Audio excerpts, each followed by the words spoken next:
All right, no worries. All right, we're open to it, eh? Welcome back, Thoroughbreds, to another episode of Penalty Broncos. We are the number one Broncos podcast, giving you the best amateur professional advice for the NRL and NRLW. I'm coming to you from the Bandwagon Bar, and we've got Langers online, we've got Ringer online. They're coming to you from across the state. Lads, how's the weekend going? How has the week been? Langers, I will throw to you, mate. Mate, my week has been hectic. Up north with the restoration repairs and all that sort of stuff after this weather event that we've been having up here. She's been, pretty flat out, to be honest with you. Up in the helicopter, multiple hours. That's it's not my bread and butter, to be fair, but no, it's good. It's good to see that most of the people are getting back on, getting power back, restored and all that sort of stuff, and hopefully this rain can leave and then we can start the cleanup process. But no, apart from that, mate, very good. But plenty of work, that's for sure. Yeah, that's the go. That's the go. Ringer, mate, what about you? Much the same. You got a bit of moisture out there, haven't you? Yeah, mate, bit of moisture out in the west. Definitely not doing anything as heroic as Langers, hooking people's power back up from helicopters and shit. But anyway, we'll leave that to 007 there. But no, we definitely got a little bit of moisture, mate. Very happy, as you know, from being out here. Anytime there's a bit of moisture around, it sort of picks up everyone's spirits. And no, it's been a really good week.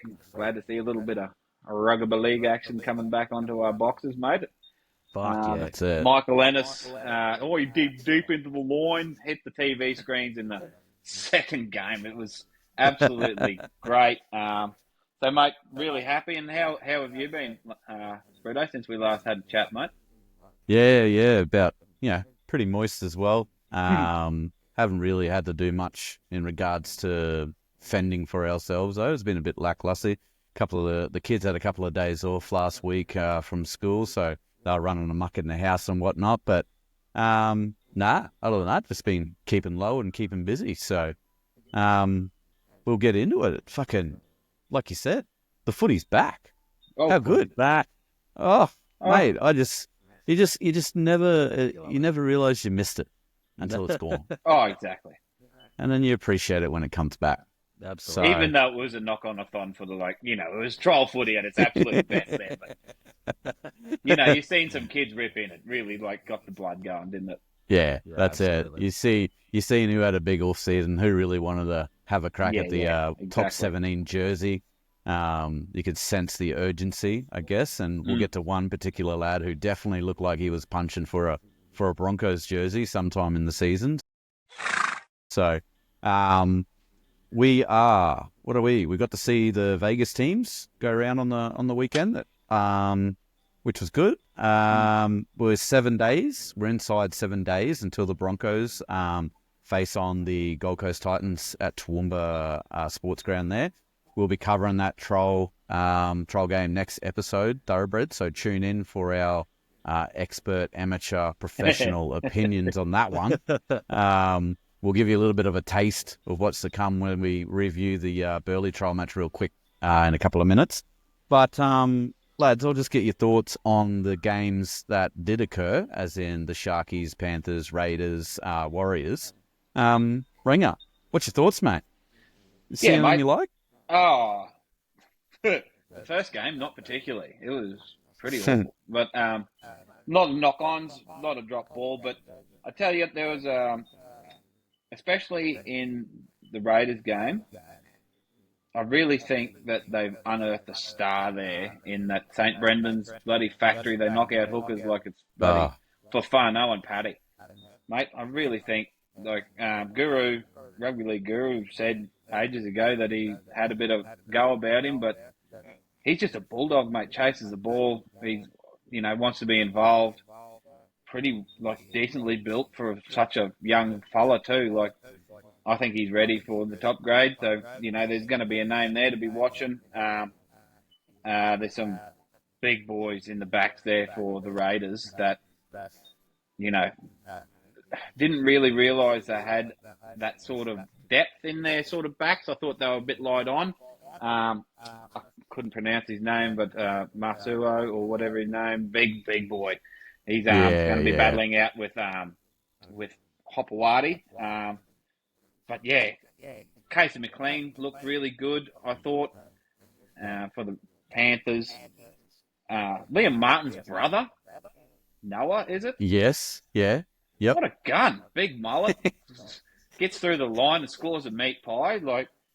But yeah, it's typical first game footy. All these kids just want to rip in and have a crack. And that brings errors, doesn't it? Like, they're trying hard, and all the defence is probably harder than what they're going to see most of the year, really. Like, everyone's really trying to put their stamp on the game. But as for the Sharkies and Warriors game, it didn't really raise much hopes for me for the Warriors, because they went out there with essentially a full strength, with like almost the team they're going to be running around with, and minus a few, of course, but they didn't look great, even though you can tell that Metcalf's going to be the bloke that runs that team. But yeah, I can't see. I don't know. They're going to have to change a lot anyway for them to roll out a team like that against the Sharks team, which almost had no names in it, and didn't really come off. So yeah, mate. Apart from that, I was more interested in the YouTube on Saturday. Yeah, that's it. What about you, Langers, mate? Any thoughts, opinions? No, I sort of just, I agree with everything that the Ringer just said. Sharks versus Warriors. Yeah, it probably is a little bit disappointing for a Warriors fan. Just, a little bit concerning, I guess, as well. Like Ringer just said, had some pretty good names in that team, that are probably going to be playing a lot of games this year. And, the Sharks really didn't have too many. And, it was a lot of errors and all that sort of stuff. But it's a trial match, it's first game back, all that sort of stuff. So, you sort of take that with a grain of salt. But, it was sort of, I don't know, it's first game blues. We'll chalk it up to that. Panthers, Raiders. Now, look, Thoroughbreds, I understand that the Panthers basically fielded no one, right? I get it. However, how fucking good is it to see that they lost a game, right? Doesn't matter who's playing, the Panthers fucking lost, and that is all I'm here for, right? So hopefully it is an omen for the rest of the season, and Panthers will miss the top 8. That'll be fucking amazing. It's not going to happen. It's not going to happen. Don't put any money on it. I'll do it. Fuck it. Put 5 on it. Yeah. Absolutely. No, but apart from that, it's just good to just be able to wrap around some footy again, mate. It's just, you don't realise how much you do miss it until it's back, and then you're like, how have I even survived these past few months? That's it. Nah, absolute club in turmoil down there at the foot of the mountains, from what I'm hearing. Absolutely. Fucking dumpster fire of a place. No. We'll put it out there early. Yeah, that's it. But yeah, like you said, Sunday, all of us were glued to the YouTube there until we had to go for a quick dinner there at Langers. But I went back and watched it this morning, took a few notes and whatnot. So Sunday, what time? 5 o'clock kickoff? Saturday, 5 o'clock kickoff. Went down to UAA Stadium, Broncos, essentially the baby Broncos, I guess you could call it. Went up against Burleigh and defeated them 22-0. Really good defensive effort from everyone. They did get close to the line a couple of times, but all in all, it was pretty heavily done. So, I don't know, a couple of standouts. I've just broken it down here into backs, forwards, and the halves. In the backs, I was happy to see Latrell Sigwald there be on the ball. He was dancing around wherever there was a half break sort of thing.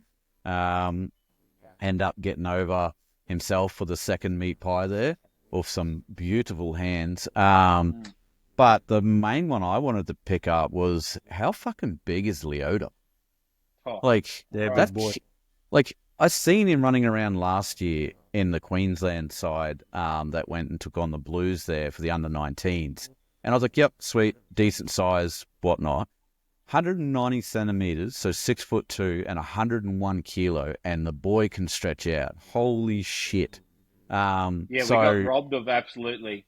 We got robbed in that game of seeing him stretch, didn't we? When they called that back off the scrum when he got the ball, it was like, Bro, Yep. let him run. We want to Just see get it, this yeah. kid fly. Yeah. And then we did get a delicious little treat where he did a bit of footwork there to get around for his meaty. So that was that one. Ben Dakura, loving the fact that he has worked so much on his hands over the off season. Very silky, had a lot in there. Obviously, you could tell that Madden and them had played with him and trained in the off season. They were pretty well connected there with a couple of plays. Matty Colner, I believe he's of 28 years of age. I think that's right. Look to him to push over the origin period for a bench spot, possibly. Even earlier if we have, some poor form coming into the early rounds or some injuries. What else was there? I think that was all for me. Everyone else played pretty good. Rogers. I love Rogers. I'm a sucker for Rogers. I do wish that he got a little bit more game time last year. But yeah, I'll hand it over to you, Ringer mate. Do you you got some eyes on and what you've seen? Yeah, Britto. Great hit out, I thought. It's always good to see, you get a bit of an eye on this young talent when they're playing for Q Cup and whatnot. But getting them all on the same field, you really get a bit more of a look at them. I was really impressed with Leota's just physically. That man is a specimen. If we can't get him into first grade in the next couple of years, well, Yeah. someone's going to try and take him, no doubt, because just physically, physically he is dominating. Huge man. Looks like he's got some speed. I really like Latrell Seagwald's defence. There was a couple of, I think it was late in the first half, might have been, when Burleigh shifted to the left and they sort of stripped us, and young fellow was going for the corner, and Latrell come out and just grasped him. And I think they end up dropping the ball. So it was a really good effort, because he's not a big man at all, Latrell, but he's our Trell now, so we're going to call him Trell from now on, being a Broncos podcast. Yeah, 100%.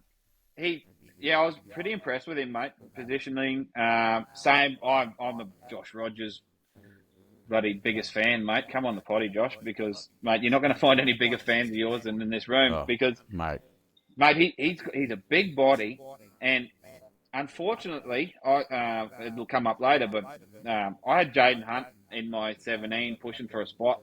Jaden Hunt let him down twice there for drop balls when Rogers went deep into the line, as Michael Ennis would say, and put him through decent holes, and he ended up bobbling the ball. So I was a bit disappointed. It was unfortunate that happened on his edge, because Madden was taking all of the play and Rogers was biding his time out there. But, he got those couple opportunities and was let down by his runner. Karapani, mate.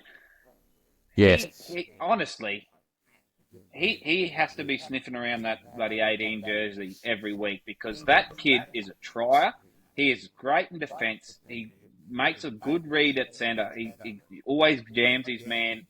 And, in attack, no one tries harder than him to make a few metres. So I really like what I've seen from Karapani. He really wants to be part of that squad. Obviously, Colner, he's a beast. He's a trier, much like Max Plath, I reckon. It's like the same sort of build, not a huge forward, but gets into his work. And the standout, I think, Big Ben Dakura. Yeah. Mate, there was a few runs there where once we got a bit of a roll on, they dump it to Big Ben, like a static defence. He just takes out whoever the first contact is. But what I've seen, I think that was very impressive compared to last year, is that he'd make that first contact, bump old mate, but as soon as he got the other fellas on him, he'd hit his knees and he'd be up. There'd be defenders everywhere, and he'd be up playing the ball, and then we'd go again. I think we scored some points off the back of, we got real momentum on the back of that, and I think that's something that we're going to see in the top grade, especially around that origin period. It's like one injury, and he's in there for me in the 17. And I really like to see that. That's something that's obviously they've said to him, mate, you're huge, and we love the fact that you fight, but that footy's sense to know that he gets rid of a defender, hits his front, and he's up and playing the ball, and there's just bloody defenders scattered. Like, there's no markers. It's really smart football from someone so big.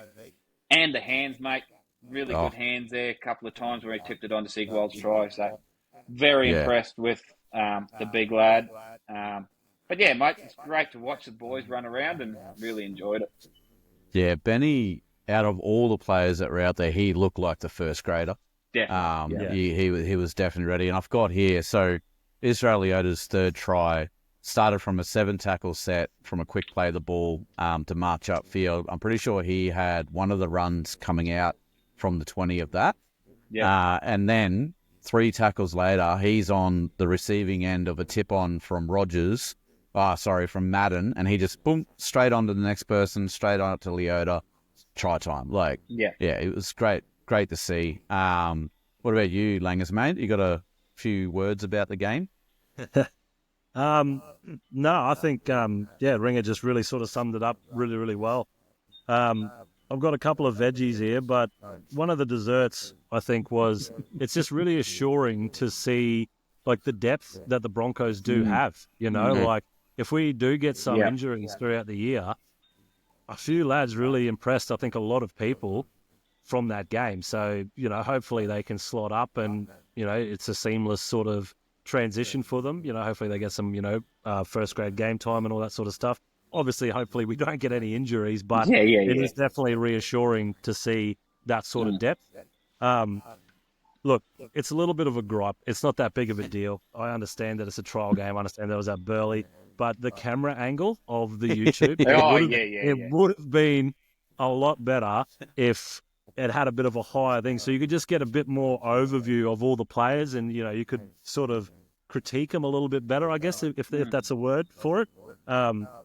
But, thoroughbreds, if you have listened to previous episodes, you would be very well aware that I am not a fan of the short dropout.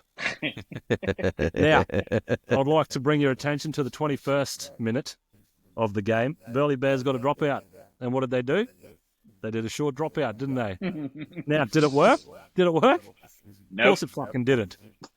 Now, if you rewatch it or you were watching it and you were listening to the commentators, even they were like, no, he's on the short dropout. Why? Why would you do it? And then he went into a big tirade that, like, basically what I've been saying, that the short dropouts cost us the grand final 2 years ago, and 0 lessons have been learnt. And you would have thought as the feeder squad that they would probably be all over that as well. So, it was, don't do the fucking short dropout. The risk to reward, it's too much. And if you kept watching it, the Broncos would have scored if, I think it was 13, he crashed over the line. If he didn't drop it, try time. And that's directly off a failed short dropout. So, yes, that's my veggies of the game. But apart from that, good game. Like, love to see the Broncos back in action. Love to see, good hands from people that, you probably didn't expect to see those sort of hands and that sort of footwork from. Big bodies. Yeah, like, just really reassuring that we've got that sort of depth in the feeder sort of squads and teams and the list of people that we can slot in if there are injuries or suspensions or whatever. It's it's good to see, mate. It's good to see. Mate, I actually thought you were commentating at some point there. As soon as I went for it, just an audible, Yeah. What are they doing? Yeah. Couple of little shout-outs before we move on.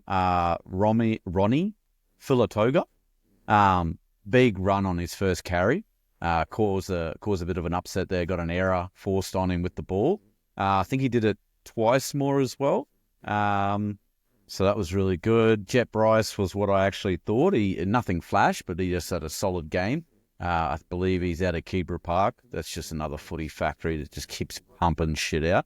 Bukowski, so the young hooker, and we seem to just love hookers.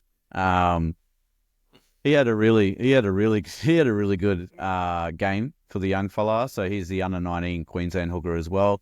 He had a play in the fourth try there. Great face ball across on the short side against some tired defenders. Got the winger over. So really good vision. I don't know who called it, whether he called it or somebody else, whatever. But it was great vision and great execution. So, couple of disappointments. I think Madden didn't really set me on fire.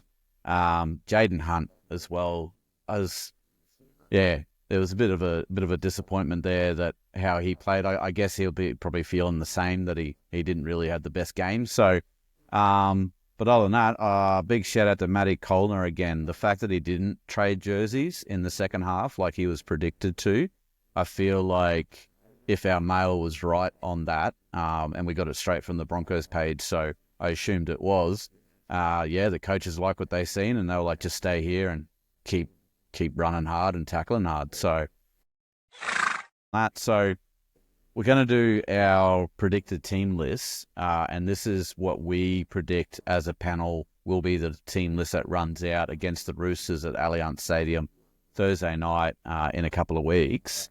So I thought before we did do anything in regards to the players, is there anything particular that you lads want to see from either team this season? So, like, let's say for the first few rounds or for the entire season, is there anything that you're particularly, like, you've selected your team around, or is there anything that you just visually want to see as soon as the first kickoff happens? So I'll throw to you, Ringer, mate. What have you got? Yeah, Britto. The first thing I'd really like to see is last year. There was a fair bit of effort, but it was errors. There was just so many stupid errors in our game that it just killed us, mate. And it was handling errors, it was defensive fuck ups, and it was just, I don't know. It didn't look like a happy team. So, like, the first thing I want to see is just solid defensive, like, grit. Do you know what I mean? Because I think we can all agree, I don't care if you hate the Broncos or not, we can hurt you from anywhere with our team, and that's including our forwards. Like, we can get you. So it's attack's not going to be our issue. I just want to see a solid defense, mate, and then I'll be real happy. Yep, sweet. What about you, Langers, mate? Yeah, I've actually wrote down accountability and errors. So just to sort of feed off what Ringer was saying, basically I felt like last year there was obviously a lot of errors, and I think towards the end of it, not naming names, but Reece Walsh, no. I just feel like, the mistakes that he made didn't need to be made. Oh, like, not obviously every single one of them, but there was a lot of them that when he did make a mistake, it was just like there was no accountability. There was no hand up, sorry, boys, I fucked up or anything like that. It was just, oh, well, I just did that, so let's just continue on sort of thing. So, yeah, I would like to see a bit more sort of accountability in the areas. Obviously, hopefully the errors drop. But, there's obviously always going to be errors in the game, and hopefully when they do occur, hopefully, there is a bit sort of more accountability around it. Continuity in the team as well. I feel like that sort of was lacking towards the end of the year. Obviously, it was sort of a disappointing run, so you can sort of understand it, but at the end of the day, you're still part of a team pride, all that sort of stuff. Yep. Which basically leads into my last one, which is pride in the jersey. You're playing for the Brisbane Broncos, mate. So, fucking oath, exactly right. So, throw a bit of pride behind it. I'm sure Madge has sort of been drumming that into him for over this preseason. I'm sure he has. Hopefully he has. Hopefully we see a vastly different team this year than we saw last year. Yeah, nice. Yeah, that sort of feeds into all my points. I've also got one there. I feel like at points last year when teams got on top of us, we just never came back. Like, just ever. I want to see if a team does try or score against us, even if it's a fucking field goal, if it's a kick or a penalty, whatever. I want to see just points back on. Like, just reply straight away. Return volley. Let's go, get out. We know we can do it. And if we do that, if we get up, we get out, we get points back, we get our confidence back again. If we let teams hit us again, I don't care who you are, from the Dolphins all the way up to wherever.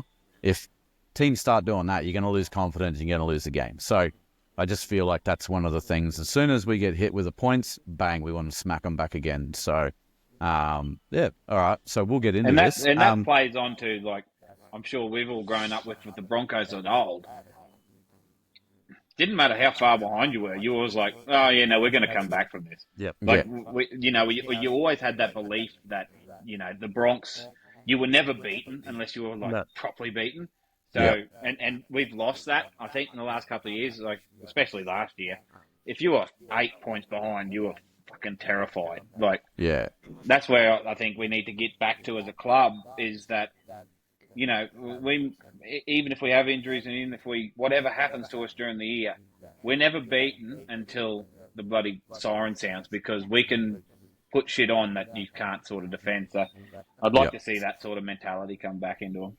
Yeah, we used to be second half heroes, Oh, mate. Like yeah. you to put all the points you want on the first half, but then look behind you, sort of thing as you come out in the second half. So I mean, and like just a quick trip down memory lane, thoroughbreds. Darren Lockyer on the bell against Parramatta into the wing for the beak to score his 4th try. Yeah. Glorious scenes, glorious years those were. Fucking oath. Righto, so we'll get into this. So we've broken it down here.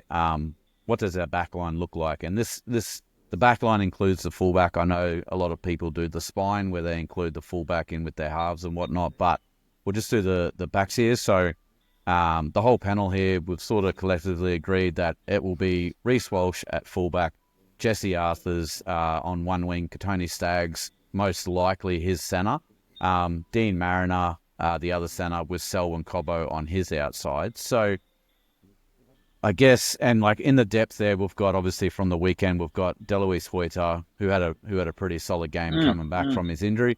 Josiah Karapani and Israel Leota sniffing around. So they've definitely got a bit of competition there. Definitely. If you're not performing and whatnot. So I guess, lads, what do we think about Cobbo shifting to the wing? Langers, do you want to touch on this, mate? Yeah. Look, he's a try-scoring gun. He's a great winger. Like I don't think anybody's going to say that he isn't.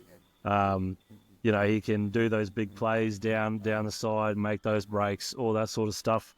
I think it'll be interesting to see how that sort of pairing goes. Whether they might swap back a few sort of games later, or maybe they might have just found a combination that works. Maybe Mariner's happy to be a centre, and Cobbo's happy to score the meat pies sort of thing. So, it should be good. Should be good. I'm not concerned at all. Yeah, I think my only issue is Mariner and his hands. Like, can he actually get the ball out there to Cobbo? But I mean, we've seen what Cobbo can do on his own. We all seen the chip and chase that he did at the Gabba there when they played a couple of games to himself and scored. So yeah, that was good. Bringer, I guess the question that I was going to throw to you, mate, the Katoni Staggs re-signing. So I know it's just rumours at the moment, and Thoroughbreds on our socials, we won't release anything huge like possibility or whatnot, but you best believe that on this podcast we're going to talk about it. So yeah, what do you reckon? He's extending. Do we lose Cobbo? How much money do you reckon we've got him for? All that sort of stuff, mate. Mate, I think it's inevitable that we've got to lose one. I can't see a team with someone like Blake Moser coming through that we will need to upgrade. And if we want to keep, if Bakura goes good, Willison goes good, Bantakura's coming through, Israel Leota starts jumping out of the ground. Like, I think unfortunately, Selwyn's the one that, he might sign on unders, mate.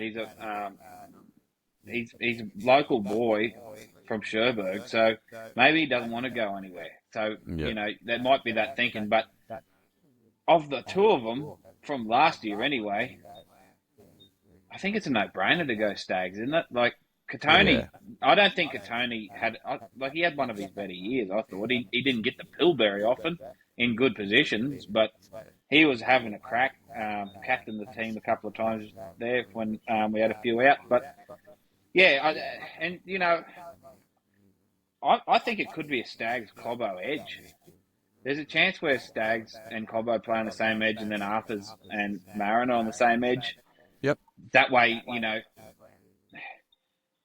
this is our side. We're coming there, but stop us if you can. You know what I mean? And, there's a potential for that. So, yeah, mate, I think Katoni had to stay. He's been loyal to us. He had a chance to go a couple of years ago when we were going like busted asses, even though last year wasn't that great. But I mean, and he didn't. He decided to stay on, and he was, especially in the second half of last year, he was one of our best and one of our most energetic. So I think it was just come down to that, mate. You want to stay and you want to put in. Well, you will give you a home for the rest of your career.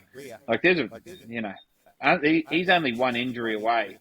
Well, he's not even an injury. If Katoni plays up to Katoni standards, he can play Origin. There's no fucking doubt about that. So, yeah, mate, I'm pretty excited. But unfortunately, I think the other side of the coin of that salary cap wise is that maybe Cobbo's, he's the one that's going to take up that extra salary when you have Karapani, when you've got Israel Leota sniffing around the edges there. So, yeah, that's it. No, all good points there. Reece Walsh, I guess, would be interesting actually to hear the conversations, because we know that, well, reportedly, allegedly, we know that Kevy and Billy clashed heads about how to utilise Walsh there last season, and that could have led to a couple of really questioning plays that Reece did and whatnot. I wonder if the ex-New South Wales coach has got into the current Queensland coach's ear and asked him what to do, and whether they've sort of talked about it and whatnot sort of over the off-season. So it's going to be very interesting to see how Reece attacks this year. He didn't really have his best year. I guess you could call it, well, it would have been his third year, because his first year was with the Warriors. Second year was with us. So third year, not really second year syndrome, but he did cop a massive head knock early on of round one against the Panthers, wasn't it? And then they broke his cheekbone, and then they bloody took his head off in Origin. So, yeah, he's a bit sensitive. I mean, we all gave Kalen Ponga space when he had his head knocked. So it's sort of the same sort of basket there. So hopefully he sort of comes out, shows that he's fitter as well. I do think he does need to work on his fitness. Too many get the times pickle juice into him to stop those cramps. Yeah. I've never seen a lad cramp up so much. So, but anyway, all right.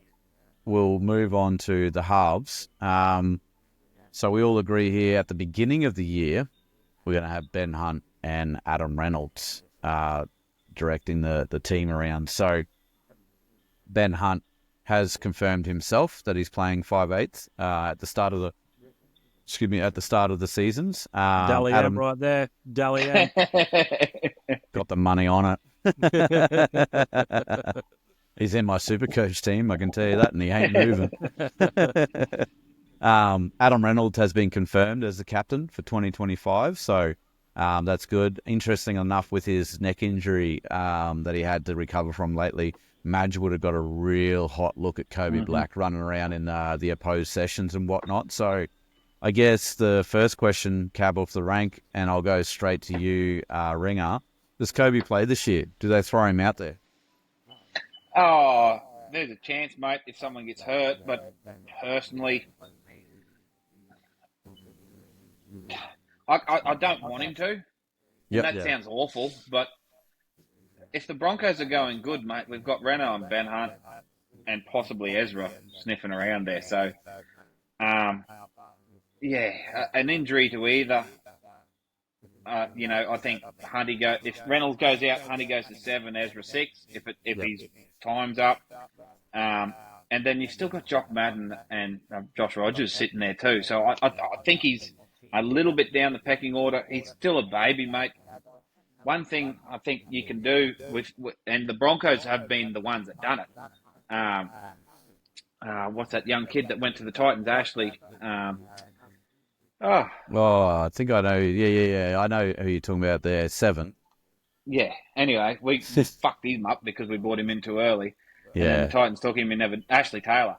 And, Ashley Taylor. He was toted more than what Kobe Black is as being the next bloody big 7 coming out of Queensland. And we completely shit up his bloody entry into first grade by bringing them in too early, putting all the weight of the world on their shoulders, and then they, you can't put that on a kid at a club the size of the Broncos. So, mate, for me, I wouldn't want to see him this year unless we're decimated by injuries. And if they come to the Origin period and he's like killing it and he wants to have a crack just to keep him around the club, fair enough. But mate, I really hope we've got Renault, Hunt, and Ezra once he's served his time, and we don't have to look any further down the list. Yep. I was exactly the same as you last year for that. We're going like a busted. Like, let's just not bring him in. I think this year, if we're humming, we just get him out there and just let him just be a 7. Just be a young kid, go out there, throw the ball around, experience first grade. If you've got, like you said, if you've got an Ezra, a Ben Hunt, you've got Payne Haas, Paddy Carrigan, and all them boys around him, just come out here. We'll give you 1 or 2 games over Origin, or we'll give Renault a rest coming into the back half of the season. I reckon I'd love to see him out there. Are you going to throw him in? Ooh. Yeah, I reckon, but we got to be humming. Like I don't want him to be thrown in there to win us a game. I want him to be throwing in there just to play a game. Get experience. Just to get the experience. So, but yeah, like you said, depth when it comes to there. We've got Kobe Black, we've got Jock Madden, Billy Walters, even Corey Pakes, Tyson Smoothie, Josh Rogers, and whatnot. So a little bit going in on there. The 9, the heavily contested 9. Very heavily contested at our club. Yeah, it's a fucking list as long as your arm. I wonder if they all carpool to training. Wonder what that's like. Langers, mate. We got Blake Moser here. Do you wanna walk us through that reasoning? Everyone agreed, by the way. Everyone agreed that it's Blake Moser. All 3 of us, we've all picked Blake Moser. I think, it's probably between him, Corey Pakes, and Billy Walters. I would never pick Billy Walters, so sorry, Billy. But no.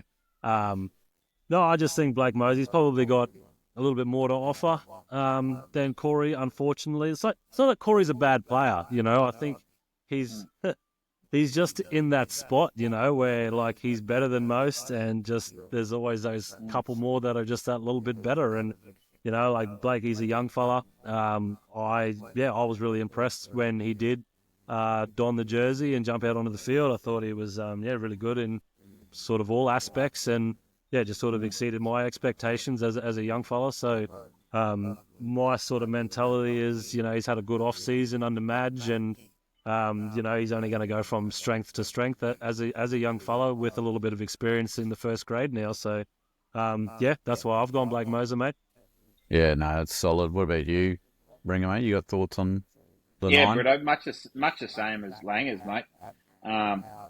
There's good hookers there, but let's be honest, who's going to be probably the next Queensland hooker down the track? It's Blake Moser. Like, we're seeing glimpses of it. So, there's arguments about putting Pakes or someone out there for the first bit and easing him into it. But, mate, I think if we want to be a threat, we put our best hooker on the field and let him fucking cook. Like, let him cook, fuck it oath. He looks the most dynamic in attack. He looks the most dangerous. And I think that's the strength of having him there. Get him into the game. Get him into first grade, getting it week in, week out, because you do have Corey Pakes and Billy Walters and Tyson Smoothie and fucking God knows who else sitting in the wing, ready to play 9. I just think he has the most upside of all of our hookers, and someone like Corey Pakes on the bench you're not going to lose a lot, whereas, you put Blake Moser on, if he's not sitting on the bench and he's got to come on and try and up the ante, he's coming on probably at the same time with bench forwards. He's, there is a tired attack and all that sort of, tired defence and all that sort of stuff that goes with it. But I mean, get him in your run-on team, get him marshalling the troops, setting up where you want to be on the field. I think that's the way to go, mate. Yeah, no, that's fair. That's fair for sure. All right. Now there is a little bit of controversy in the engine room, as such. So, what does our engine room look like? That's my notes that I got to go me. So myself and Langers have gone Corey Jensen just to keep his jersey there, and Ringer has gone with the rumoured move of Paddy Carrigan into the prop role. Obviously, so we got Payne Haas, Britto Brendan Piakura and Jordan Ricky are the locks. They're in their second row and in the prop there.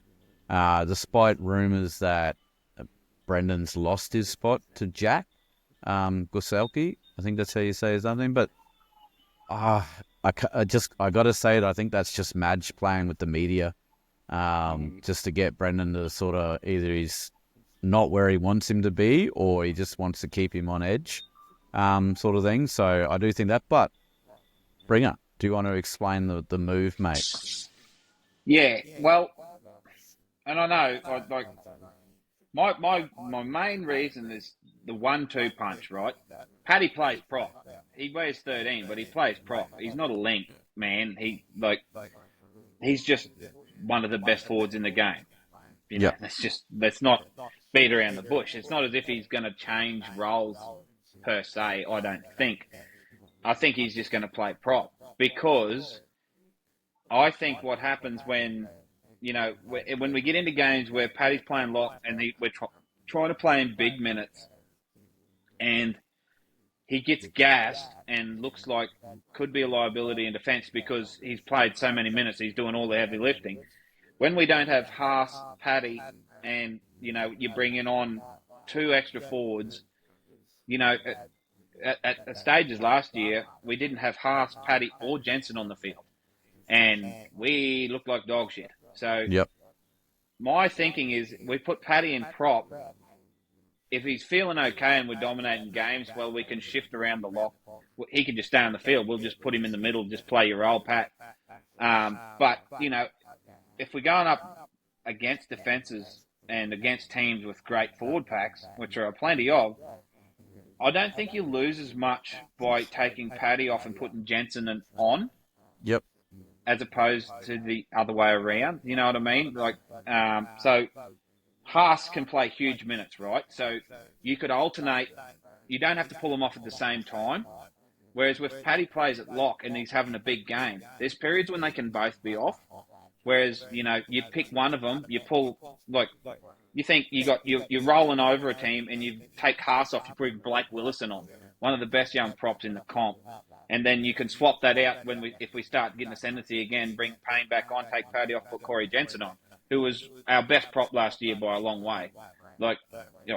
Payne obviously, but Payne's Payne. Yeah. He's not in our team. He's just like ethereal. He's up here. But if that makes any sense to anyone, but I just think in that prop role, we can either keep him on to play the same 13 role that he's already playing, or we can actually give him a break and alternate so we're not losing so much.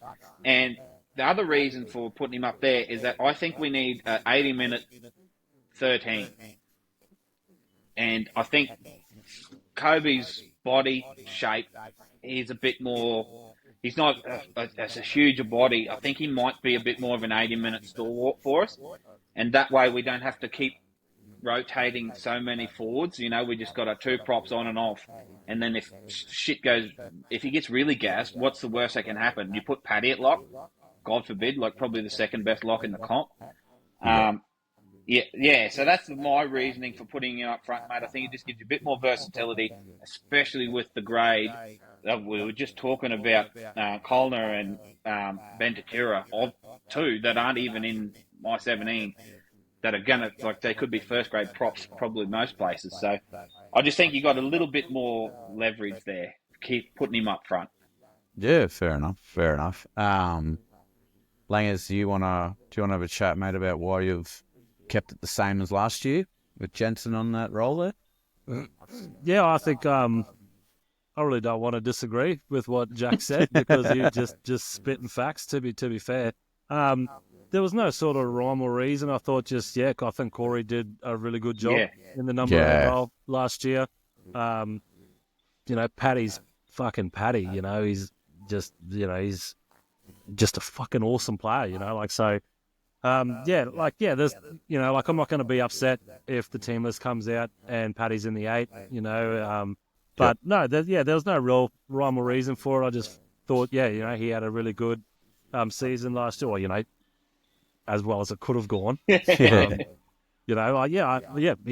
impressed me as number 8, and I feel like he hasn't deserve to lose that spot. I guess so. Yeah.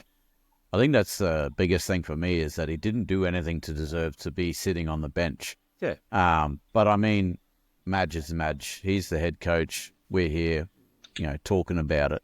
And if he sees the rotation, like Ringer was saying, would benefit if he starts on the bench and then we go from there, I'm 100% sure Corey buys in and he just does his job sort of thing. So the main reason why I kept it the same is because Kobe can tackle. Like we all seen when he nearly cut old mate in half last year. Yeah, Kobe can smack you sort of thing. So, but I'm more worried about his hands, as in we know that Carrigan can get his hands on the ball. He can, chime into a bit of play there, but we all see in Origin as well that if Paddy's told to just run, then he just runs sort of thing. So, and I don't know if Madge wants to run a lock that doesn't link in, because we're getting real close to having too many chefs in the kitchen with Reese, Hunty, Renault, and then if you bring Moser in, we all know he's a bit of a live wire sort of thing. So, yeah, if he's looking at Kobe to not do anything and just literally tackle for 80 minutes and then take a shit carry here and there, yeah, sure, I can see how that would work as well. But I just felt Corey, keep it the same. One thing I do have a bit of an issue is the lack of competition that Jordan Ricky and Pia Cora have. I feel like we got fucked over by that last year. If it had been another team, chances are both may have lost their spots, at some point. Because we all, Thoroughbreds, if you listen to us last year, we were glazing Tapua and his efforts. And then we were also glazing Hetherington as well, because he was coming on and really giving it a red-hot crack. So, yeah, I'd like to see some sort of salary cap movement, players moving on, and we get a little bit more depth in there. Like, we've got big boppers. We've got Xavier Willison. We've got Ben Decora. Martin Tapua is there. Even Fletcher Baker, I haven't seen him for a while, but he is still there in the uppers and the prop. But we've got Jack Guselki and we've got Jaden Hunt, who are the depth in the second rows, and I just don't feel like they're at the right level that they need to be at. So anyway, that's my issues there. Anything else on the engine room? Yeah, mate, I totally agree with you on the second rowers. Our second rowers need to aim the fuck up, because if you want to be a threat, you've got to have edge players that are a threat while they're on the line. Like, last year, there was games, I'm sure any listeners that have been listening to us since last year, there was games there where our second rowers take like 7 and 8 runs each, when the top teams are putting 12, 15 carries into their second rowers as attacking weapons. And our second rowers didn't touch the ball. And I know we had good players in the middle, but they couldn't do everything. And we were like an arrowhead. Like, everyone knew that we weren't going to use our edges, and we are just going to bypass them, go to our outside back. So I think you're dead right. The only thing, one of the big things that we need to do, we need to trim off 7 or 8 of our 48 hookers, auction them off. Unfortunately, we're going to have to make a few tough calls on our props too, because no team can have Paddy, Jensen, Haas, Willison, and Takira. We've got to find money there. And like you said, we need to bolster our second row options, because even in that trial the other day, Jaden Hunt looked like his first time he's ever seen a football, the way he tried to catch the fucking thing. And then I couldn't tell you the name of who played on the other edge, because he didn't touch the ball very often. And there's no one jumping out of the ground if Pecura or Ricky shit the bed or get injured, that you go, okay, well, that's straight up. Whereas we've got that with hookers, we've got that with halves, we've got that with outside backs, and we've got that with props. We don't have that for second rowers. So I think you're dead right, mate. Yeah, that's it. You look around the league as well. You got Liam Martin down there at Penrith. You've got Angus Crichton at the Roosters. Even up in the Cowboys there. You've got threats in the second row there that you know Nanai, that you're coming up against it. You got Nanai, who's a freak under the high ball.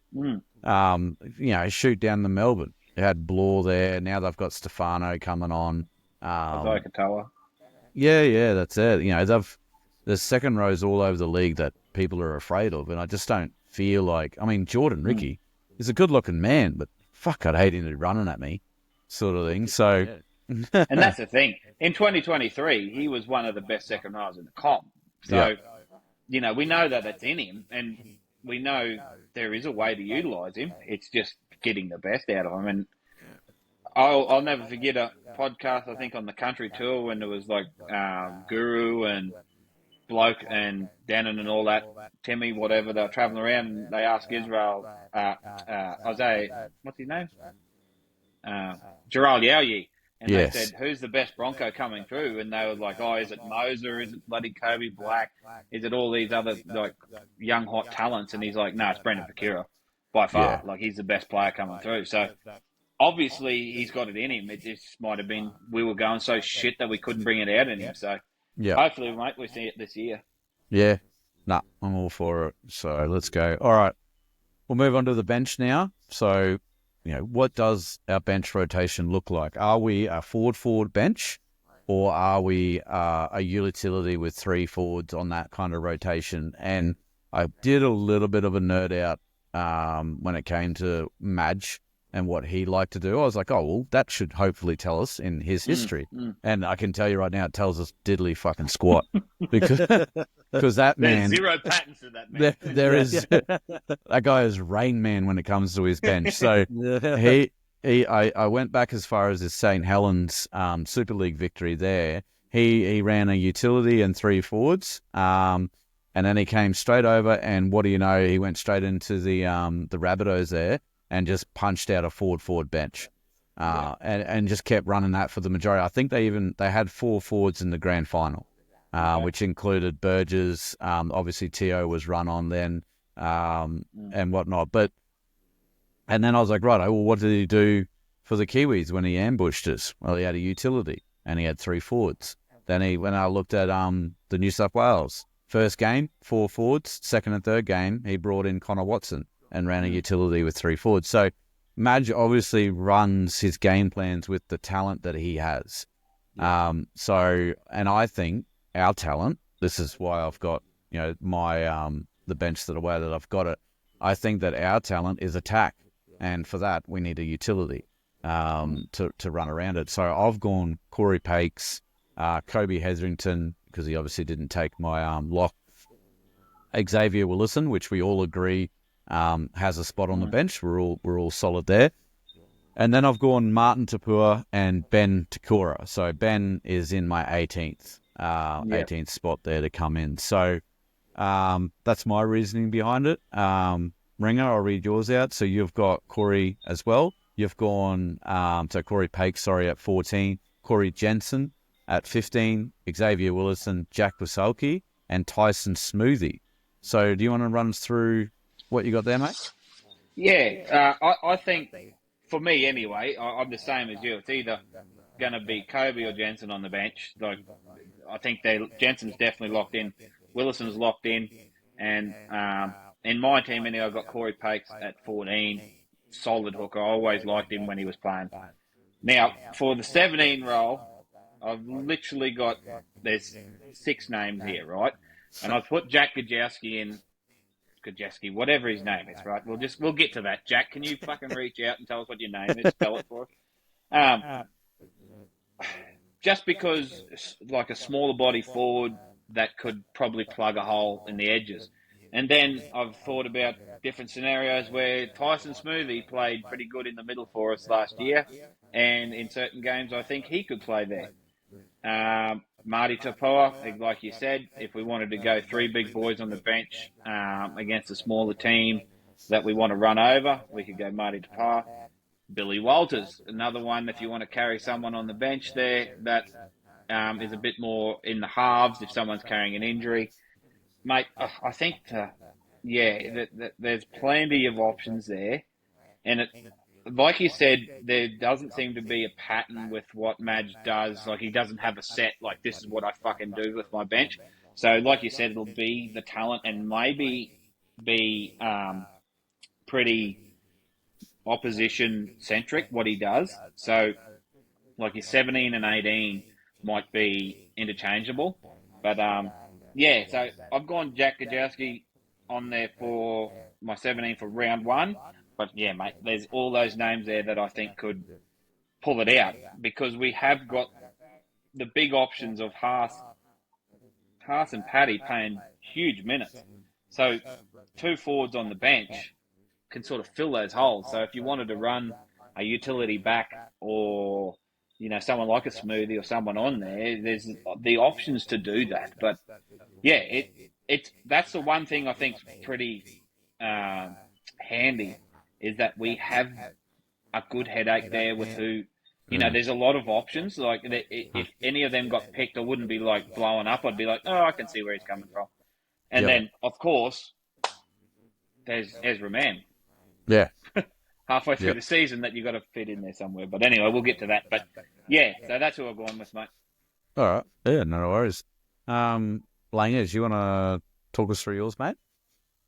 Yeah, mate. So 14, I've gone Corey Pakes as well. It was basically, who's going to take 9, who's going to take 14, who's going to miss out between Moser, Pakes, and Walters. So I've got Walters missing out. Yeah, no other reason than, I think that's probably just the top 2 of the 3. 15, I've gone Kobe Hetherington because he's my fucking boy. He's a fucking legend.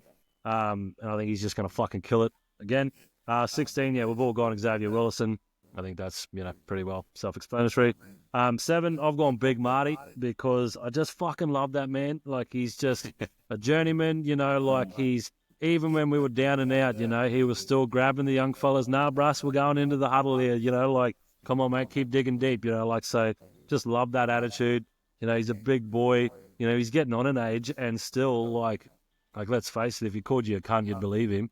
So, I'm not fighting him. So, no, I'll put him as a 17 just because he's a fucking legend. And then I've gone even bigger, Ben Takura as 18, just because, I really like cut of his jib and, hopefully, he's still a young fella, so he can sort of, ride the pine for a little bit and just sort of watch and get that experience that way. And then, basically what Ringer said, they're all interchangeable. The depth is there. So, none of those names are really locked in, which is good. Like, as a Broncos supporter, it's great to, have that depth when, and like what Ringer said, if those people don't get named and the others do, then it's just like, cool, rightio. Like, let's see how that looks out. You're not going to be like, having, throwing your toys out of the cot or anything like that. You're going to just be like, righto, well, Madge has got a plan, so let's just see, what happens and how this works. So, that's basically how I've run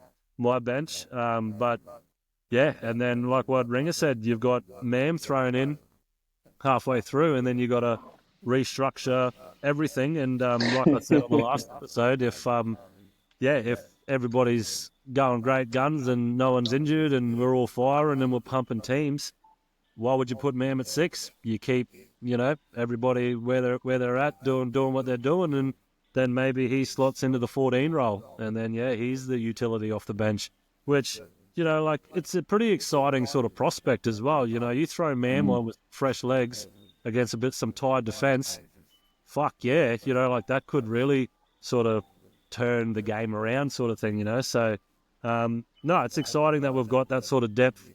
We've got those sort of options. Well, Madge has got those sort of options. And, fucking bring it on, eh? Bring it on. Oh, can't wait. Yeah, I'm so fucking keen.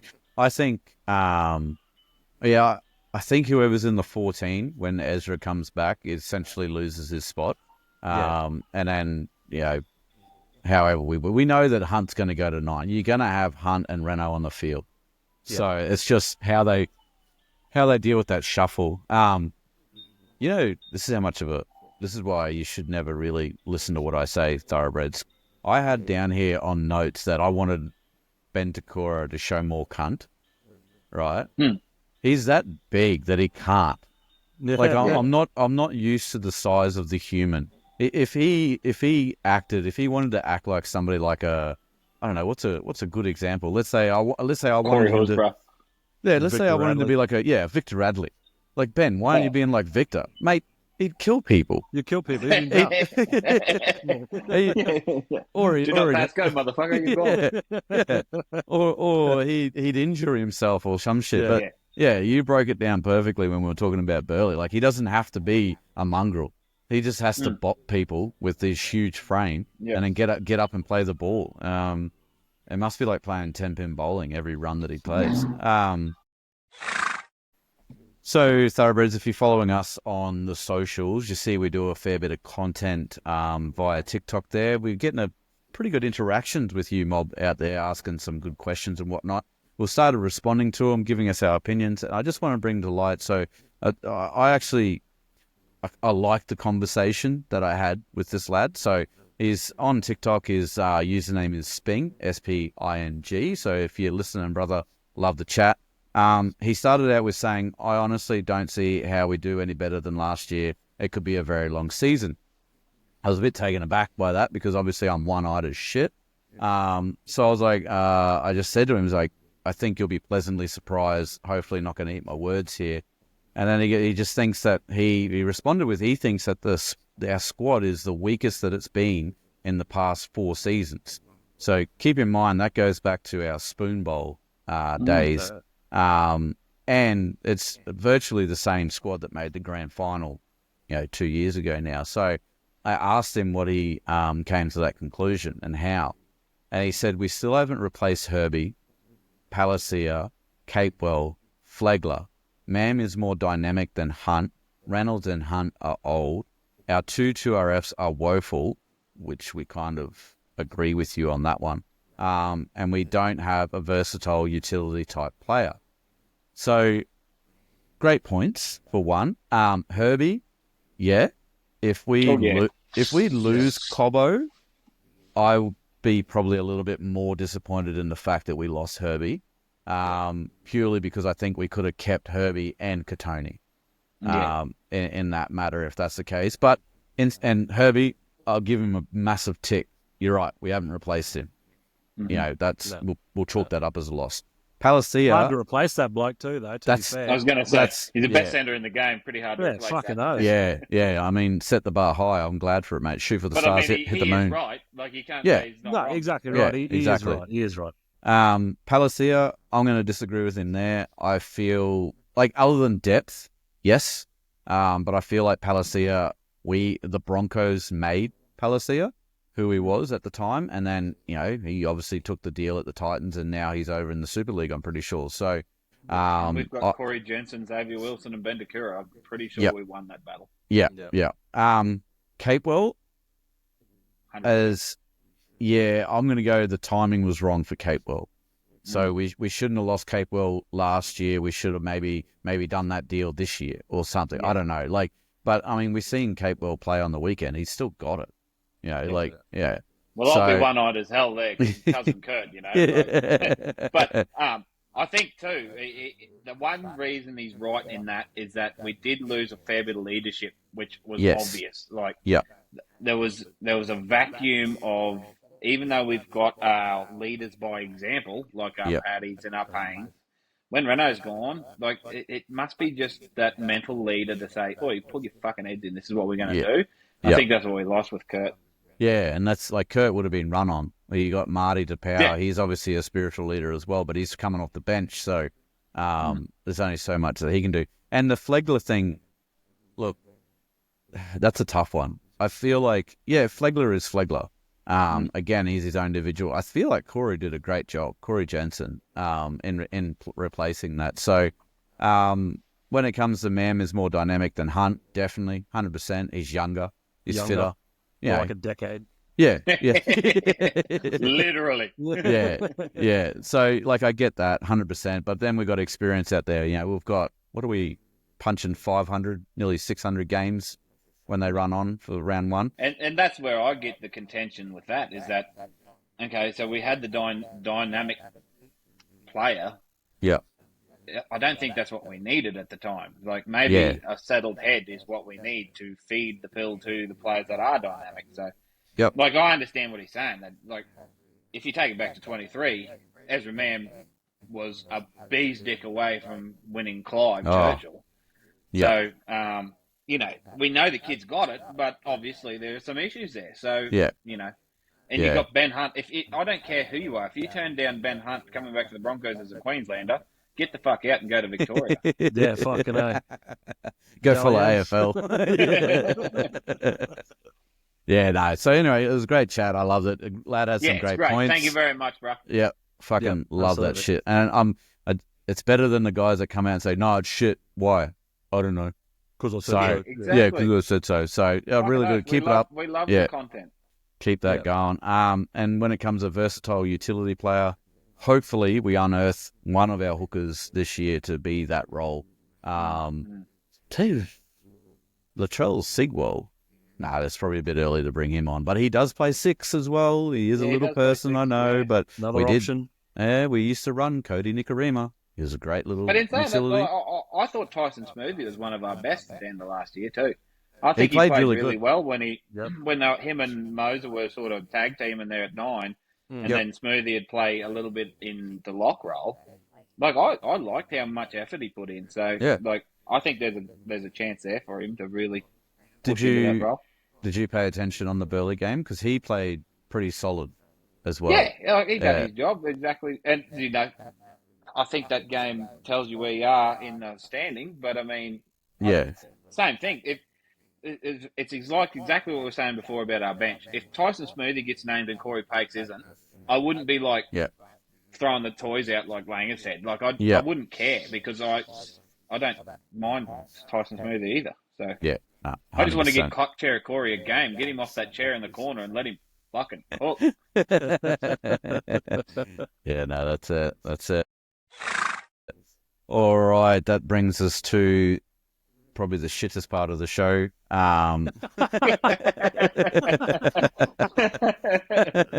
Prepare yourself. Hide your women and put your kids to bed. Hope you got your headphones on. No, of course, it's the Gronk. Now, he's gone all philosophical on us this week, and he has actually proposed a question that he wants answered, lad. So here he is. Here he is.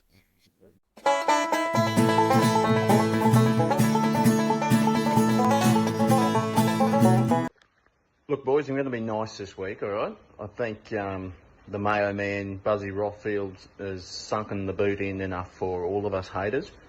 And I think you're going to cop enough shit throughout the year regardless. So it's going to give you a spell early in the year and just pose a question. How do we reckon, could there be any detrimental effect to Reece Walsh's game having 2 ultra ball dominant halves? He hasn't had to... Or he's basically had free reign to do whatever the fuck he wants for most of his career and hasn't had that extensive amount of structure with both of his halves. So I'm just keen to get your thoughts on whether that's going to have a negative effect on his ad-lib play or anything of that nature. No worries. This is Nice Gronk. Fuck off. Bye. Yeah. All right. Well... We better answer the man. Ringer, you want to fire back? Oh, he's definitely got a point. Reece has been his own boy for a couple of seasons now, and we turn to him in those big moments when we need something to happen. But also for Reece, which I think might be probably the best thing for him, is that he used to try things to get us points, and if they'd fuck up, everyone would shit down his neck pretty quick. Yeah. So this year, the old heads are going to be running the show. There's not going to be any... Like, if Reece throws it over the sideline stupidly, he's going to get fucking rinsed for that, and rightfully so. Like, he's going to be in the wrong place. That's not the play, because you've got Adam Reynolds and Ben Hunt, possibly the most experienced halves pairing for decades, playing together. So I think it's going to be beneficial so that he can just bob up exactly where he needs to be. And those players will put him in the positions he needs to be at his best and most dynamic. Mate, I think it might push him more to the middle, where he's just going to be playing like a little pappy role where he just sniffs around in the middle and he offloads any sort of broken play, second phase. You got Reece coming off the back of it. I think that's sort of where he might shine, whereas our set plays are going to be more run by our dominant halves. But he definitely has a point where, it's going to be a big change for him having to be the one shot calling, especially last year when Renault was out for an extended period. Like, a lot of the attack, like of the flamboyant type, was put on the shoulders of Reece. Whereas I think this is a year for him to build his game as a fucking fullback, like as a proper fullback, as in, this is my role. I don't have to do all this shit. Yep. This is where I need to be. So, mate, I think it's a net positive, but I do see where he's coming from. Yep. What about you, Langers, mate? No, I agree with Ringer. I think having two old fellas, not old fellas, but you know what I mean, like old heads running the show, I think that'll probably take a lot of pressure off Reece, to be honest. I feel like he probably put a lot of pressure on himself because a lot of pressure was put on him to, create those attacking opportunities and whatnot. And I think off that, a lot of the errors did come. And I think errors in Reece's game is going to stop him from being in the talks of the great fullbacks of all time. I think that's where he will fall down if he continues to play the way that he plays. And I think with Hunt and Reynolds both sort of steering the ship, then I think, Reece can just focus on his game and, he can just be an attacker and not a decision maker and not have to have that weight on his shoulders, so to speak. And like what Ringer said, he might be sniffing around the middle a little bit more. Someone makes a break or whatever, he'll be that supporting player. And I wouldn't be surprised if he, scores more tries this year because he doesn't have to be that person to make that break and make that, that chance for them to score. He can just be doing his thing, he's electric in what he does in his attack. I don't think there's anybody, whether you're a Broncos fan or not, that's going to disagree with that. I think it's just those sort of spare the moment decisions where, kick it out on the full or you throw it over the sideline or whatever it is.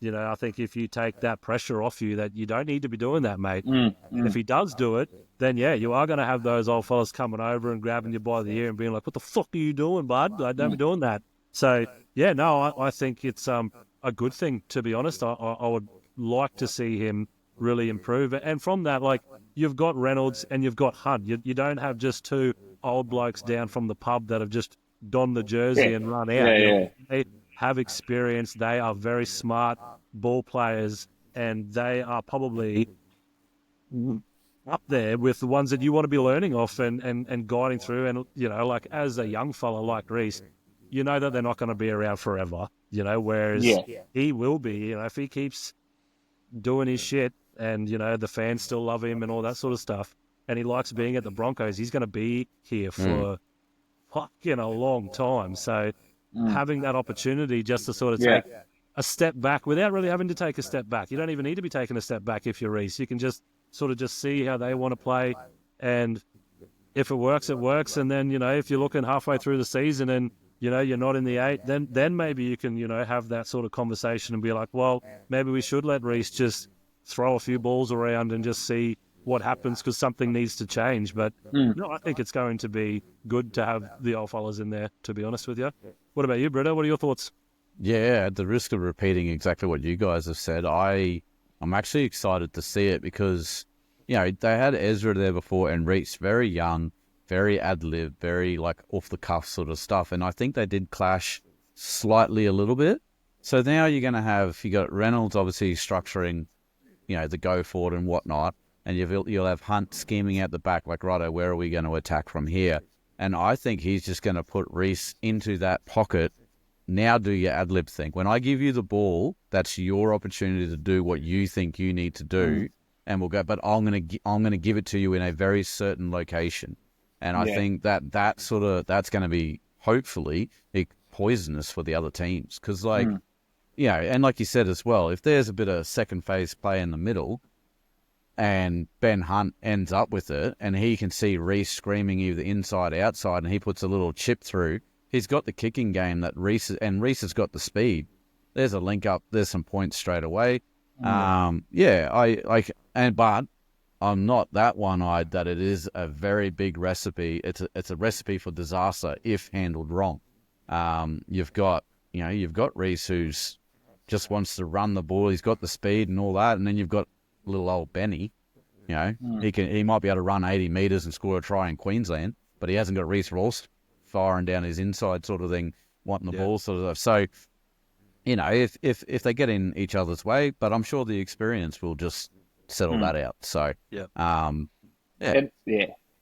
dead right too. And I think Reece copped a hard knock last year when Renault was out for a lot of the season. Because there's halves changing all the time, and Ezra is not a dominant half. He is the ball-running half. He is the excitement machine that used to feed off it. So a lot of the times, Reece had to take on the kicking role too. Yeah. So as a fullback, he had to not only try and score all the points, he had to try and marshal all the troops to get sort of shape set up, and then he'd have to be ready for the fifth tackle option to kick the fucking thing, because our halves at the time be lucky to kick the ball 40 fucking feet. So, I think a lot of that pressure comes off this year because, God forbid we lose one, you got Reynolds or Ben. You know what I mean? Yeah. At least we've still got a spiritual leader there. So I'm excited, mate. Yeah. But yeah, and it's definitely a good point. And exactly what you said, Britto, is that they're so used to that dynamic, fast play, Ezra and Reece, where it's like second phase play, Ezra's through, Reece is through, blah, blah, blah. Benny's not going to be that. However, he's one of the best ball players in the comp, so you'll find a gap somewhere. There's a reason why the man's been in the top 10 try assists for 3 years running or something like that. So exactly right. And then to what you said, Langers, with the kicking, imagine a team trying to pick who's going to kick on the fifth. Yeah, exactly right. Moser, I know, can even dart out and put a little kick in if he wants to, and then you've got Reece lurking around the back. If you crowd Hunt, they just throw at the Reece. If you crowd the halves, you throw at the Reece or whatever. So and even Payne Haas, mate, he'll put the ball on the quarter as well, mate. He's not shy of it. Nah, little chip and chase, little. Look at that. And I hate to say it, but if Billy Walters is playing, he's there to kick it dead. So just catching strays, hey, holy. That's another funny interaction that I had on TikTok. Thoroughbreds. I put up an Indigenous video talking about how stacked the Maldives were, and then I got a comment saying that they laughed when I said Jesse Arthur's name first, and the only reason I said his name first because he had A in his fucking last name. Calm down, I didn't rank them.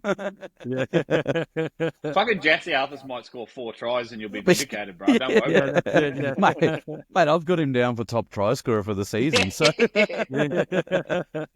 I'll glaze him, but I didn't glaze him for that reason. All right, so we've got Gronk out of the way with his question. We've done the team list and all that. How are we feeling? What's the vibe coming into round one? Forget the trial matches, fuck trial matches, whatever. Round one, how are we feeling? I'll throw to you, Langers, first. What's the vibe like in your nervous system at the moment? There's always a little bit of anxiousness for first round. There's obviously a lot of questions around first round, off season. How did it go? Has the team gelled? What's the continuity of the team like? All of those questions every year, round one. You need to have the whole game before you can sort of answer some of those questions. But if you look at social media, which you should always take social media with a grain of fucking salt and a shot of penicillin. But it's promising, there's no moles that are coming out saying, oh, fucking, trouble at Red Hill, there's punch-ons, they're all getting blind. They're not, getting blind and fucking punching on with each other on a fucking, curb and whatnot. So, I think it's going to be good, I think having Hunt come into the team, I'm just riding that boy hard. But I think just him coming into the team, I think it just sort of adds, an extra kicking game, another calm head, experience, all that sort of stuff. We've got the team on the paper to just fucking rip and tear. we should be a top 4 team. Like let's face it, let's call it what it is. You know, we should be a top 4, definitely top 8 team on paper. It's all just going to be about how we put it all together, and hopefully with Madge, you know, coming in and changing a few things, and yeah, like what it says on social media, that, you know, he's put in a decent off season for the lads, and you know, the photos that are coming out, like they're looking fit, they're looking ready to roll. So no, I'm yeah, like there's obviously a little bit of anxiousness around it, but no, more confidence in it than anything, mate, for sure. Yeah, sweet. What about you, Ringer, mate? Much the same, Britto and Langers. There's always anxious. You're always anxious coming into, because, like Langer said, on paper, if that team doesn't make top 4, then, you know, wipe the slate and start again. Really, especially when you take in 2023, when, let's be honest, we were the closest ones to take it away from Penrith in that whole situation, just shit the bed in the last 20 minutes, and a Cleary masterclass. So, honestly, I'm not worried if the start isn't as flat out as we, you know, obviously we want to come out and pump a team, but, you know, if we go like 6 from 7 in the first couple of rounds, I just feel like we might be setting ourselves up to peak too early with the excitement that we have and the team that we have with our older halves. So, like, I've written down there, all I want is like that have a crack attitude. So, you know, if the systems aren't coming together, and you know, whatever needs to happen, if you can tell the boys are out there playing for each other, that's enough for me at the start. Yeah. Like, that's 100%. That's enough for me to, you know, think that we're going to be okay during the season, because there was plenty of periods last year where you knew that wasn't fucking happening and pissed me off. So that comes down to defence for me. That's trying hard in defence. I don't give a shit if the attack doesn't click straight away, because it's a bloody long season, and we do have the cattle to score points. So that'll come as the combinations grow. So defence for me is the main thing. You know, if we lose the first couple of games, bloody 8-6, fair enough, because we've been having, you know, and our defence hasn't been firing. And the big indicator for me is how we use our second rowers. If we start looking like a real football team that uses their second rowers properly, I think that we know that we're back in contention, and that'll make me very happy if we're starting to actually use the players that we got on the park. Yep. Yeah, righto. Well, I'll go a little deep here, thoroughbreds, so come with me. Get right. I hope you got a fucking cold beer in each hand. Get in there, Canary. Mate, we went on an old school army camp, right? We've got Ben Teo, who is a premiership winner. We've got Madge Maguire. The last one he was on. We got Madge Maguire, premiership winning coach, New South Wales Origin winning coach, Pacific winning coach. We've got Trent Barrett, who, if that man ever picks up a fucking first grade coach again, I'll, you know, I don't know, yell at somebody. I don't think he's a first grade coach, but I think he's a great assistant coach. Was a great player. All in the forwards too, obviously, so we'll take that into account. Then we've got Buzz sniffing around, making up bullshit stories about how, we're training too hard, all that sort of shit. I am more confident that we are going to blow teams off the park this year than I have ever been as a Broncos supporter. And I've suppressed 2024 into the back of my head. That's probably going to come up as a brain tumor in a couple of years. As an unhealthy habit. But no, and I always, before the beginning of the season, it's always nervous, because I've said it before, as a Broncos supporter, if you're going to go fucking shit, the entire league is just going to be ramming. And I've got a brother-in-law that's a Cowboys fucking supporter. You've got a brother that's a fucking Cowboys supporter. Yeah, I was gonna say. So, yours is blood, mine's by marriage, so I don't know which one's worse. But, so, you know, but if you go well, it's a great feeling, but you're still nervous because you hope it does. I'm so fucking keen that we start this year out, and maybe we get humbled over Origin, as we should. You know, the baby Broncos come in, we cop a couple of losses here and there, whatever, we lose a couple of tight games. But I think I think when we win games this year, we're going to fucking just annihilate teams, and it's not even going to be a contest, and we'll be back to... And what also pisses me off is I think we're going to be so good that if we win this year, when we win this year, everyone's going to be like, yeah, but you didn't beat 2023 Panthers, did you? And it's going to fucking infuriate me because you're right, we didn't beat 2023 Panthers, and I don't have the Panthers going that great this year. What is the saving grace, though, is hopefully it's, but you beat 2025 Melbourne Storm in a grand final, and it was a fucking doozy. And then we would have been part of, like, 3 great fucking grand finals in a row, and we actually won one. So, yeah, I'm fucking high on our team this year. I'm so fucking confident, and hopefully we win round 1. Otherwise, that's all for fucking shit. Brother, I'm with you. I want that. I love that vibe, and I love that energy, and I'm going with you. I'm so fucking keen. Okay, so elephant in the room, I guess we can probably call this one. So, as a Broncos supporter podcast, you would think that we would have spoken about the Ezra Mam saga as it was sort of unfolding, breaking, come to its conclusion and whatnot. But Thoroughbreds, we avoided it mainly because I'm a bit of a fucking skirt when it comes to this sort of... Because every supporter, every league supporter, even if they're not Broncos, they all have a different opinion on this. No one can really agree. Some are very far in one direction. Some are very far in the other direction. And this is where I have the issue with it, but I'll get to my issues at the end. But I want to hear your lads, like, now that we know, so what's happened is Ezra driving under the influence, reportedly, allegedly, I don't know if you say that now, he's been fined in court and whatnot. He drove under the influence without a license, caused a car accident, a little girl got hurt, an Uber driver obviously lost some form of, I don't know what you call it, his property, his working sort of liability. He ended up with his 5-star rating. His 5-star rating. He's ended up now, it's not a 10-match ban, it's a 9-match ban because he comes back in round 10. But that includes Q Cup games, trial matches, all the shit, all that sort of stuff. But not including the Indigenous All-Stars. So he can't have it, he can't come back in round 9, he's got to serve the full 9.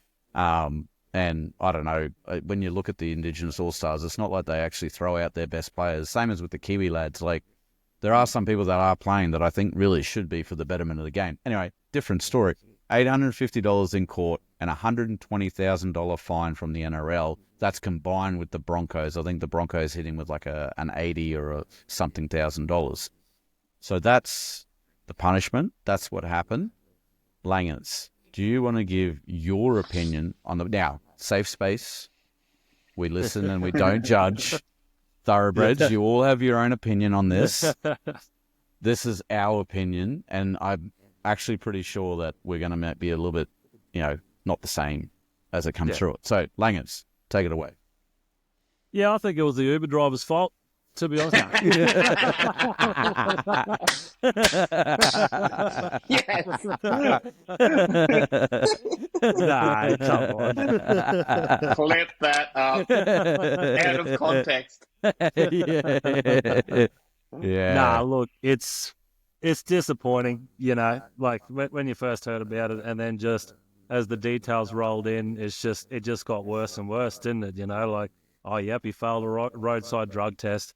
He's unlicensed. Oh, he failed a proper, drug test back at the station. Blah, blah, blah. The little girl was hurt. It just kept getting worse and worse and worse. And then, it's just like, well, why were you even driving, lad? Like, what the fuck were you doing? And it's like, oh, I was moving house. And it's like, bud, you are on the gear. You don't have a license. You are on $1 squillion. You can pay someone to move for you, bro. Or you can pay someone to drive you. You don't need to be doing that. So I think just the whole situation was disappointing for everybody, $850 fine for court. I thought that was bullshit. I thought he should have got a fuckload more than that, to be honest.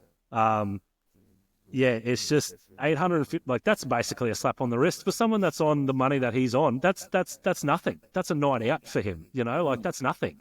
Like I'm glad that the NRL and the Broncos fucking boosted that fine up to 120K. Like I think that's more sort of reasonable for. You're bringing the game into disrepute. You're bringing the Broncos into disrepute. You're driving a sponsored car. You're bringing our sponsors into disrepute. All of that sort of stuff. So he is a young fella though. So we covered this in previous episodes. I think that's what a lot of people do forget, that he is a young fella. He is very young. But that's still not an excuse. You're still old enough to know better. You don't drive when you have a license. That should have been done. It should have happened because you don't have a fucking license, right? But he's dead, and then he was on the gear. Whether he had it just before he jumped in the car or it was a lingering thing from the night before, whatever. Either way, you're doing drugs, probably shouldn't, and you shouldn't be driving if you have done them or you've just done them, whatever. So, look, 10-match ban. I think he's pretty lucky, to be honest. I think he could have been a proper poster boy for, we won't stand for this at all. I think there was even chat before he did get handed his sentence, punishment, whatever you want to call it, that just bro, you're not playing for the NRL anymore for, you're having a year ban or you're done sort of thing, yeah. So, 10-match ban, $850, bullshit, $120,000 fine. That's good. I'd be interested to know where that 120 grand goes, whether it goes to, support for that sort of stuff or what. Hopefully the Broncos, I'm sure they would have. I'm sure they would have reached out to the mum, the Uber driver, the daughter, offered the services, if they required them, all that sort of stuff. I'm sure they would have. So yeah, look, it's disappointing. He's a fucking gun for the Broncos. He's a young fella. As much as the Broncos are building their team around Reece Walsh, were building it around Mam as well. They were putting Mam in that six for many years to come, and so that's obviously changed a little bit now. There's a question mark over him. I feel like he is remorseful though, from what sort of how he holds himself and whatnot, and just sort of everybody that's been around him, what they've come out and said, about his actions and sort of mentality around it. Straight into rehab after it happened.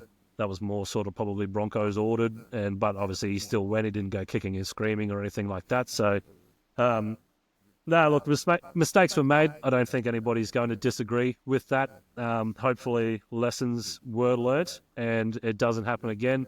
I think he's going to have a massive spotlight on him, and if he one step out of line, I think he's fucking gone, to be honest. And I think Madge and the Broncos have really probably drummed that into him, that yeah, mate, you're a superstar, but if you're going to keep doing this, you can be a superstar somewhere else.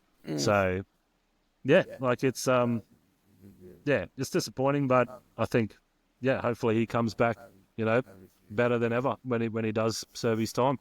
Yep. No, well said. Well said, mate. Ringer, do you want to take your opinion away, mate? Yeah, Britto, I want to say, first of all, very well said, Langers. I think you covered that very well, mate. Kept yourself composed. Well,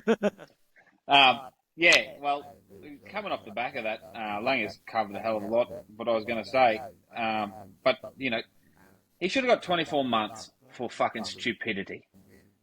Mate, exactly what Langer said, if he was on the gear that day that he was driving or it was just lingering in his system, whatever, unlicensed in a car, I'm moving house, like you said, pay some other prick to do it or get paid to drive somewhere. If you haven't got that sort of support in your life, that's a bit fucking sad, to be fair. Yeah.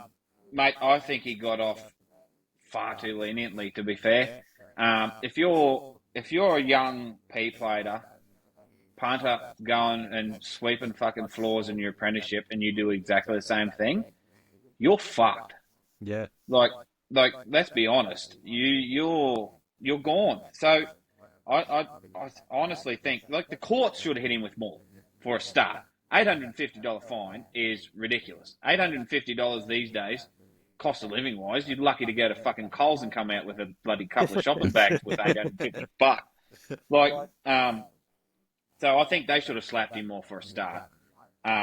I think the NRL's 9-game ban should have been probably 16 weeks. What more do you have to do to nearly get rubbed out for a year? And I understand it's outside football, blah blah blah. But if they want to set standards, if they said he couldn't play this year, I wouldn't have been jumping up and down.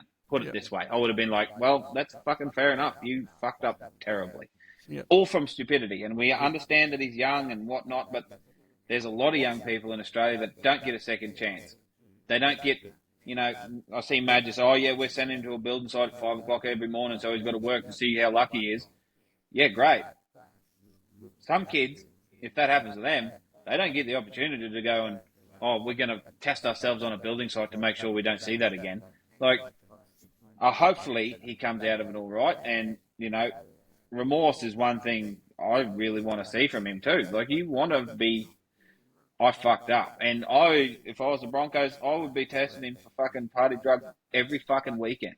And saying, cunt, this is not your life. If you want to play rugby league for this club, you're going to be clean and you're going to be following the laws that we're going to set. Because if you don't, piss off somewhere else, because we don't need that shit at our club.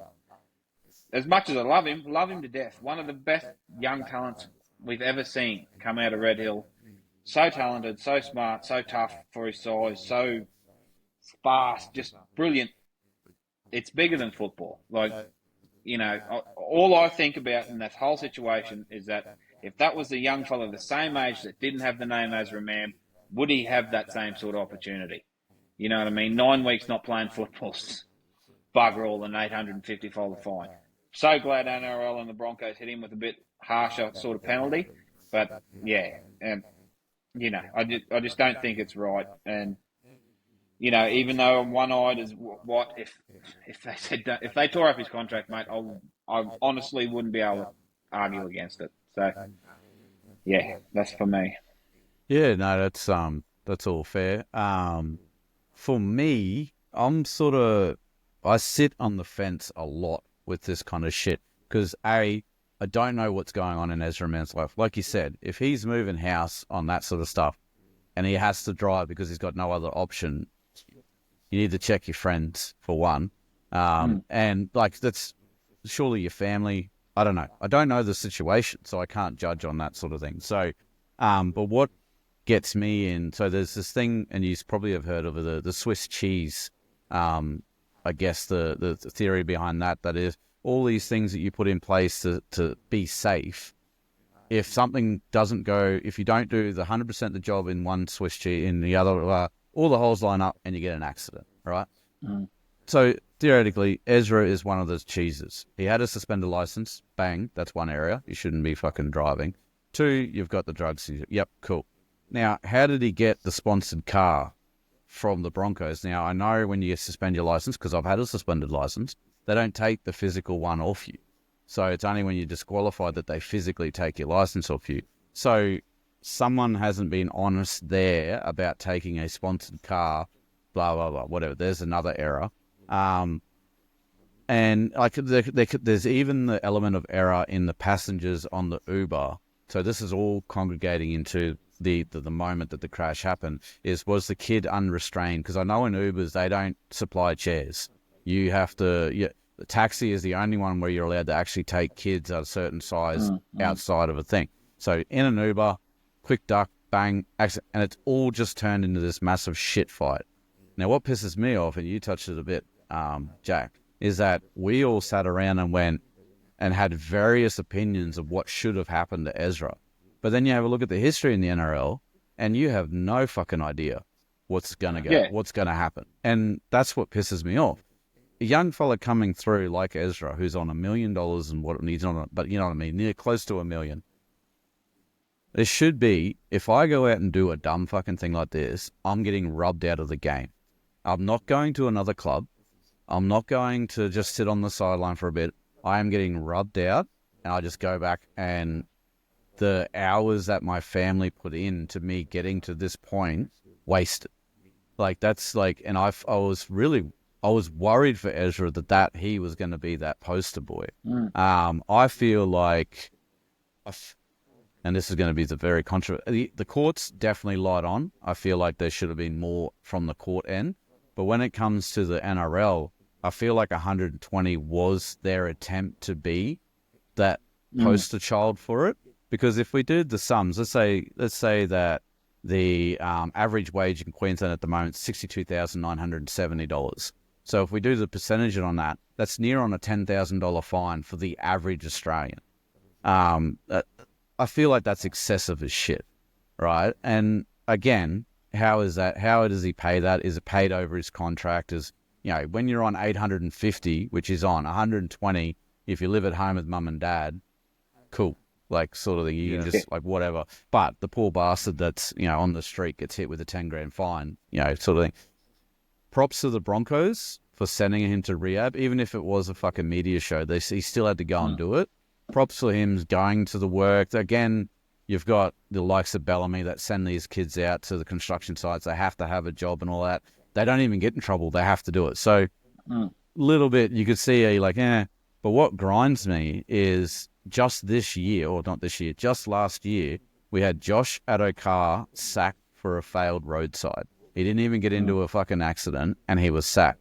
Then on the other thing, Braden Trindle failed a roadside and got a contract fucking extension.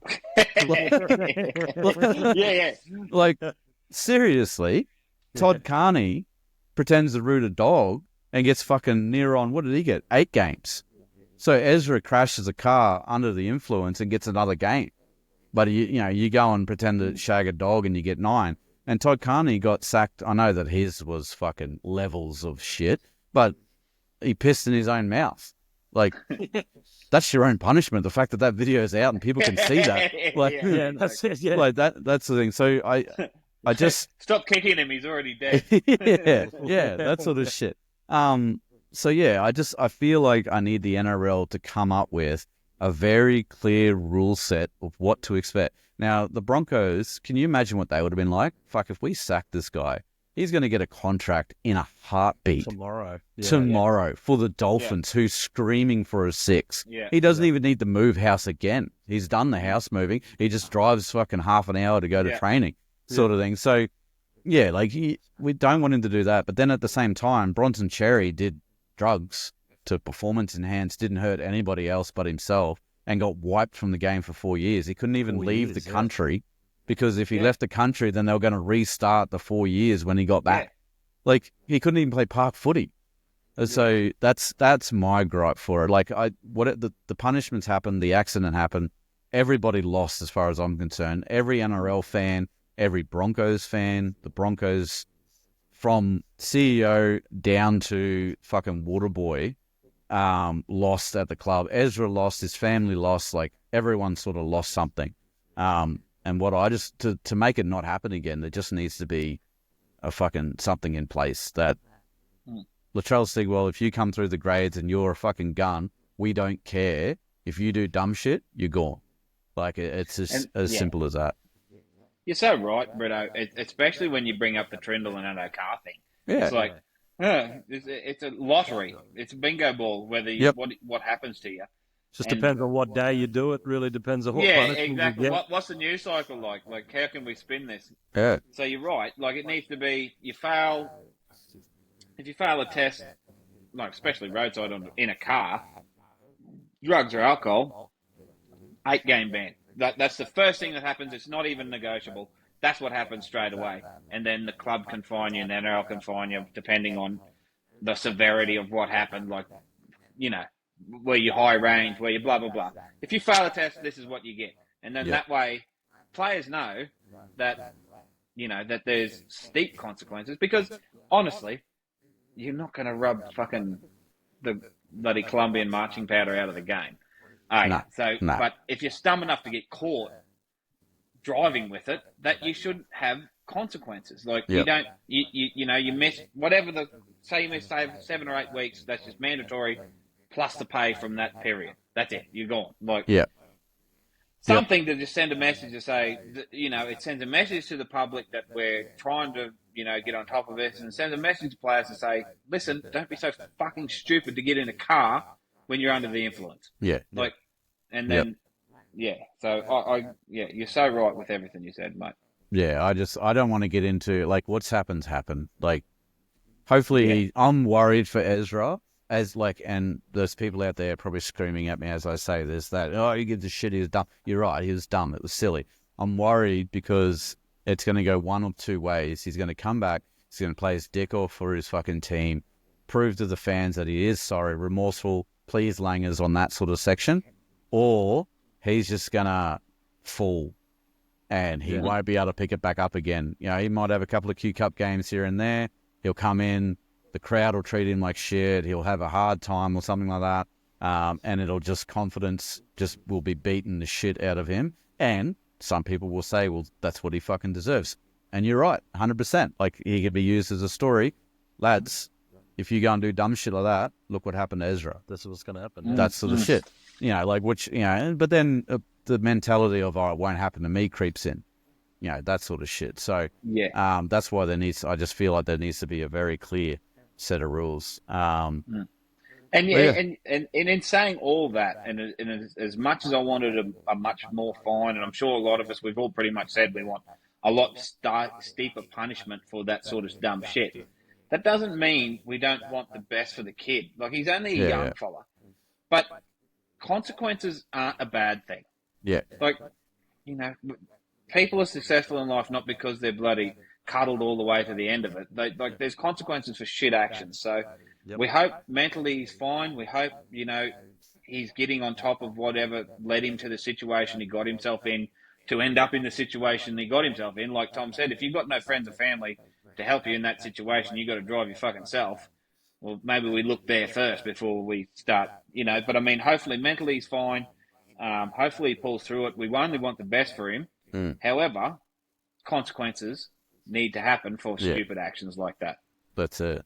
And if you fuck up again, well, then you gotta go. And it can't. The NRL's got to step in and be like, right, no one's allowed to register this lad. You're not going to Super League to make $1 million. Yeah, that's it. So, anyway, that's us. Got that weight off our shoulder. Let us know what you think, Thoroughbreds. Hit us up, DM us, bloody comment on the snip we're going to have of Tim blaming the Uber driver. Let us know your real thoughts. That's us for another week. It's a great podcast. I love doing it with you lads. Thoroughbreds, if you like our team lists, if you disagree with them, send yours through. Give us the explanation behind it. Have you got any smokies for some positions? Is Ben Decora a run on? Yeah, we're gonna run that sort of thing. Corey Jensen back on the bench, all that sort of stuff. So does Billy make the team? Does Billy make the team? Yeah. Nah. So head over to our socials. We're on Facebook, Instagram, TikTok, Spotify, and YouTube, where you're either watching or listening to this. Give us a like, follow, comment, subscribe, whatever. Let us know if there's a particular topic that you want us to cover while we're still running through the off-season stuff, pre-season and everything. Don't forget, again, we have our super coach and our tipping comps. They are pinned to our Facebook and our Instagram. Go over there. The codes are there to jump on. We've got quite a healthy gathering in those, which is good. It's good. There will be a prize at the end of the season for the winners. So you got to be in it to win it. So get around it. Better response. Yeah. Oh shit. Oh shit. Yeah, we're all ending up on the bottom now. Sping's gonna come on and just fucking towel us over. Yeah. He's taking it home. But yeah, bet responsibly. Stay out of one of another unless it's consensual. Be a contributor to society. Don't be a cunt. And we'll gallop off into the weekend and the week catches. Thanks, Thoroughbreds. Thanks, Thoroughbreds. That was absolute diabolical.